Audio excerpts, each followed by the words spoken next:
আজিৰ এই ভিডিঅ'টোত আমি আলোচনা কৰিম কি খেলৰ লগত কি ট্ৰফি জড়িত হৈ আছে আৰু লগতে আলোচনা কৰিম কিছুমান ইম্পৰ্টেণ্ট খেলৰ লগত জড়িত কুৱেশ্যন।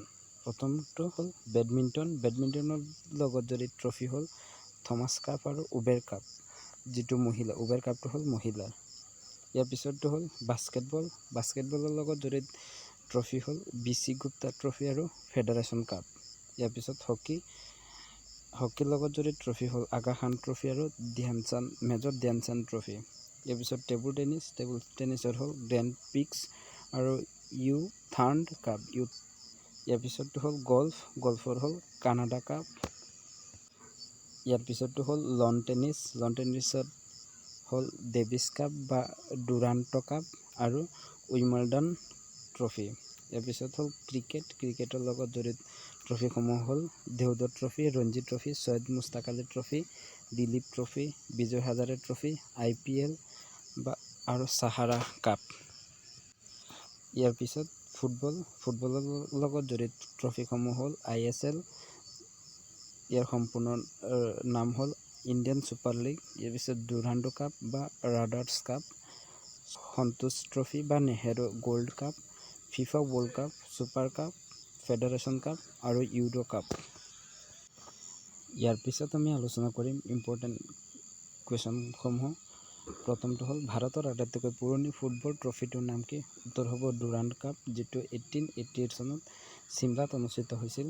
ইয়াৰ পিছৰটো হ'ল ভাৰতৰ আটাইতকৈ পুৰণি ফুটবল ক্লাবটোৰ নাম কি? উত্তৰ হ'ব মোহন বাগান এথলেটিক্স ক্লাব, যিটো 1889 চনত স্থাপন হয়। ইয়াৰ পিছত আইফাৰ সম্পূৰ্ণ ৰূপটো কি? উত্তৰ হ'ব ইণ্ডিয়ান ফুটবল এছ'চিয়েশ্যন, যিটো গঠন হৈছিল 1893 চনত। ইয়াৰ পিছৰ কুৱেশ্যনটো হ'ল ভাৰতৰ আটাইতকৈ পুৰণি ক্ৰিকেট প্ৰতিযোগিতাখনৰ নাম কি? উত্তৰ হ'ব ৰঞ্জি ট্ৰফি, যি ফাৰ্ষ্ট এডিশ্যন 1934-35 চনত অনুষ্ঠিত হয়। ইয়াৰ পিছৰ কুৱেশ্যনটো হ'ল ভাৰতৰ ৰাষ্ট্ৰীয় খেলবিধৰ নাম কি? উত্তৰ হ'ব হকী। ইয়াৰ পিছৰ কুৱেশ্যনটো হ'ল হকীৰ যাদুকৰ বুলি কাক জনা যায়? উত্তৰ হ'ব ধ্যানচান্দক হকীৰ যাদুকৰ বুলি জনা যায়। ইয়াৰ পিছৰ কুৱেশ্যনটো হ'ল USAৰ ৰাষ্ট্ৰীয় খেলবিধৰ নাম কি? উত্তৰ হ'ব বেছবল। ইয়াৰ পিছৰ কুৱেশ্যনটো হ'ল ডনাল্ড ব্ৰেডমেন কি খেলৰ লগত জড়িত? উত্তৰ হ'ব ক্ৰিকেট খেলৰ লগত জড়িত। ইয়াৰ পিছৰ কুৱেশ্যনটো হ'ল ৰাজীৱ গান্ধী খেল ৰত্ন বঁটা লাভ কৰা প্ৰথমজন খেলুৱৈৰ নাম কি? উত্তৰ হ'ব শচীন তেণ্ডুলকাৰ। ইয়াৰ পিছৰ কুৱেশ্যনটো হ'ল চেকমাৰ্ক শব্দটো কি খেলৰ লগত জড়িত? উত্তৰ হ'ব টেষ্ট খেলৰ লগত জড়িত। ইয়াৰ পিছৰ কুৱেশ্যনটো হ'ল ৰাষ্ট্ৰীয় খেল দিৱস কিমান তাৰিখে পালন কৰা হয়? উত্তৰ হ'ব 29 আগষ্ট। ইয়াৰ পিছৰ কুৱেশ্যনটো হ'ল গ্ৰেণ্ড শ্লাম খিতাপ লাভ কৰা প্ৰথম ভাৰতীয়গৰাকীৰ নাম কি? উত্তৰ হ'ব মহেশ ভূপতি। ইয়াৰ পিছৰ কুৱেশ্যনটো হ'ল হিমা দাস কি খেলৰ লগত জড়িত? উত্তৰ হ'ব এথলেটিক্স অৰ্থাৎ দৌৰবিদ। ইয়াৰ পিছৰ কুৱেশ্যনটো হ'ল 2020 চনৰ টকিঅ' অলিম্পিকত সোণৰ পদক লাভ কৰা একমাত্ৰ ভাৰতীয় খেলুৱৈগৰাকীৰ নাম কি? উত্তৰ হ'ব নীৰজ চোপ্ৰা। তেখেতে জেভলিন থ্ৰ' খেলৰ বাবে এই পদক লাভ কৰিবলৈ সক্ষম হয়। ইয়াৰ পিছৰ কুৱেশ্যনটো হ'ল 2020 চনৰ টকিঅ' অলিম্পিকত ভাৰতে মুঠ কেইটা পদক লাভ কৰে? উত্তৰ হ'ব 7টা।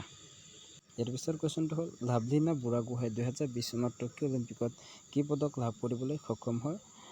ইয়াৰ উত্তৰটো হ'ব ব্ৰঞ্জ।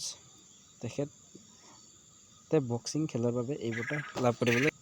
ইয়াৰ পিছৰ কুৱেশ্যনটো হ'ল মীৰাবাই চানু কোন ৰাজ্যৰ খেলুৱৈ? তেখেত হ'ল মণিপুৰৰ। তেখেত এগৰাকী ভাৰোত্তোলনবিদ। 2020 চনৰ টকিঅ' অলিম্পিকত তেখেতে ৰূপৰ পদক লাভ কৰিবলৈ সক্ষম হয়। এইখিনি আছিল আজিৰ আমাৰ ভিডিঅ'ত আলোচনা কৰিবলগীয়া বিষয়। যদি ভিডিঅ'টো ভাল পালে লাইক কমেণ্ট শ্বেয়াৰ কৰিব আৰু ভিডিঅ'টো শেষলৈ চোৱাৰ বাবে ধন্যবাদ।